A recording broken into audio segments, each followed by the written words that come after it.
Ku mengerti segala rencanamu,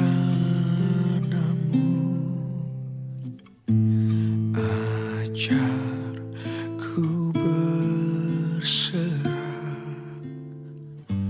hanya padamu.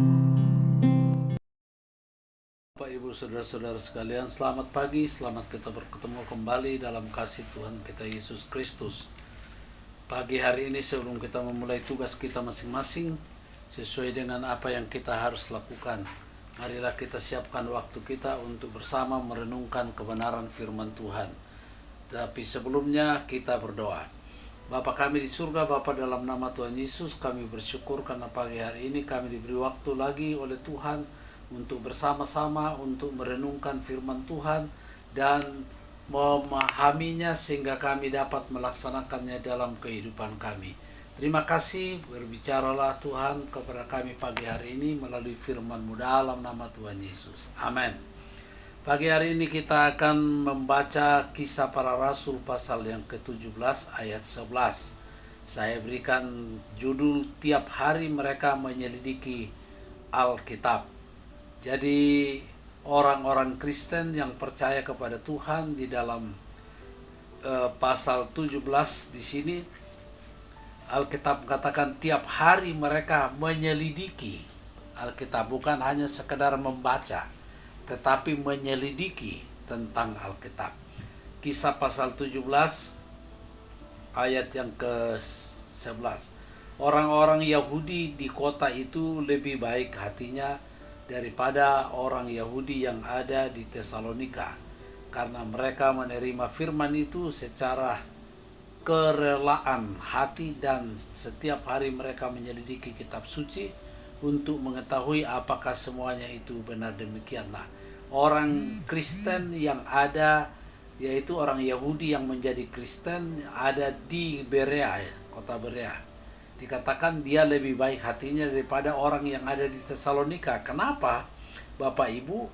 Karena dikatakan mereka itu menerima firman dengan sukarela, bukan dipaksa. Dan karena dia dengan sukarela itulah, maka mereka menyelidiki firman Tuhan atau kitab suci untuk mengetahui apakah semuanya benar seperti yang mereka dengar. Nah, kalau anak-anak Tuhan, orang Kristen juga begitu. Hari Minggu dengar firman Tuhan, kembali ke rumah, jangan tutup Alkitabnya sampai hari Minggu lagi baru dibuka. Tetapi selidiki itu firman Tuhan, apalagi kalau sudah ada warta. Maka perhatikan itu di warta, cocokkan dengan Alkitab, lalu saudara selidiki, artinya dipelajari. Nah, artinya begini, tindakan jemaat di Berea merupakan teladan bagi semua orang yang mendengarkan pengkhotbah dan guru menguraikan Alkitab. Tidak satu penafsiran atau ajaran pun yang harus diterima secara pasif. Jadi kita hanya dengar saja, tapi kita harus selidiki. Kita pelajari kembali khotbah yang Bapak Ibu Saudara dengar setiap ibadah itu. Nah, kembali, makanya di tahun-tahun 70-an yang lalu orang ke gereja itu bawa catatan karena belum ada warta, jadi mereka catat. Nah, sesudah itu pulang ke rumah mereka selidiki lagi firman Tuhan. Jangan hanya pendengar yang pasif, sebaliknya harus diperiksa secara cermat dengan menyelidiki kitab itu sendiri. Nah, langkah yang pertama, ayat 12. Banyak dari antara mereka yang menjadi percaya di antara perempuan-perempuan terkemuka dan laki-laki Yunani. Nah, karena mereka menyelidiki firman Tuhan, menjadi saksi, terus banyak dari antara orang-orang itu juga bisa percaya kepada Tuhan. Orang-orang terkemuka, perempuan-perempuan yang terkemuka, juga dikatakan laki-laki Yunani, orang-orang bukan orang Yahudi lagi nih, Yunani, Bapak Ibu. Dan pengetahuan itu awal-awal mulanya itu dari Yunani. Nah, tapi mereka percaya kepada Tuhan. Kisah pasal 2 ayat 41 berkata, orang-orang yang menerima perkataannya itu memberi diri dibaptis. Nah, dan pada hari itu jumlah mereka bertambah kira-kira 3.000 jiwa ketika Petrus berkhotbah.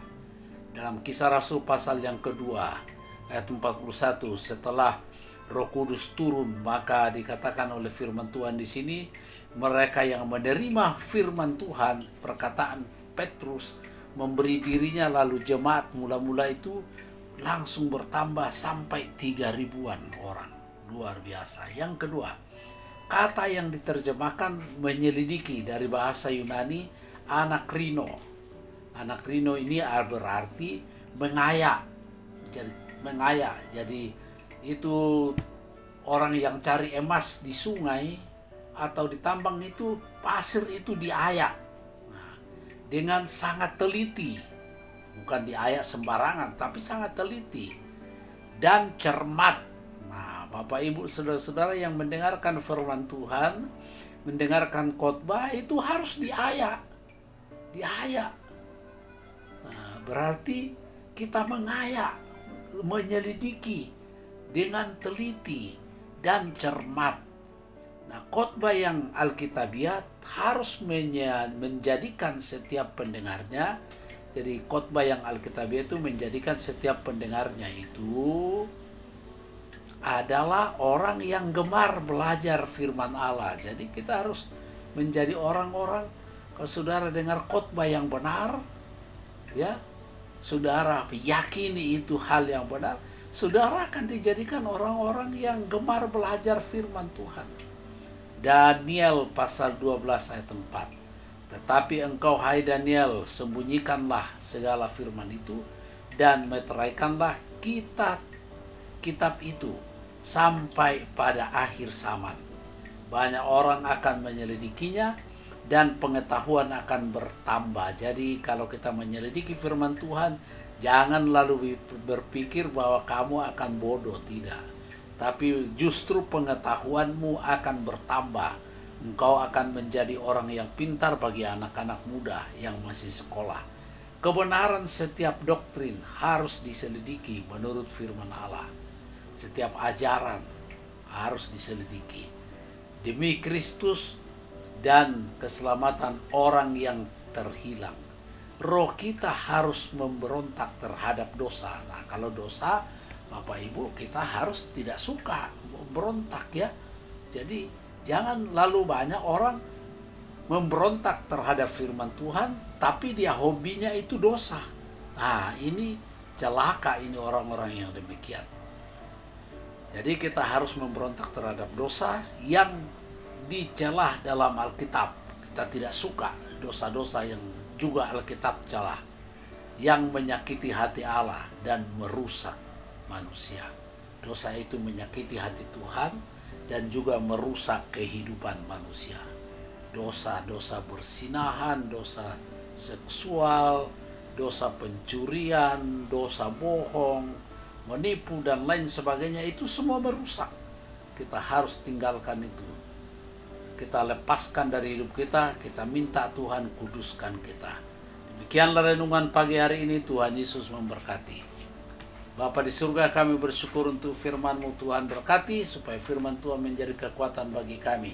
Berkati mereka yang dalam keadaan lemah, kuatkan susah, hiburkan yang sakit, jamah dan sembuhkan berbagai masalah dan persoalan. Tuhan tolong, Engkau adalah jawaban kehidupan mereka. Terima kasih Tuhan. Bangsa dan negara kami, pemerintah kami tetap berdoa kiranya Tuhan memberkati, dan juga penyakit yang masih merajalela di mana-mana, COVID, Tuhan tolong. Engkau sendiri yang akan melindungi kami sebagai umat-Mu, supaya kami boleh bebas melaksanakan tugas-tugas kami bersama. Dalam nama Tuhan Yesus. Haleluya. Amin.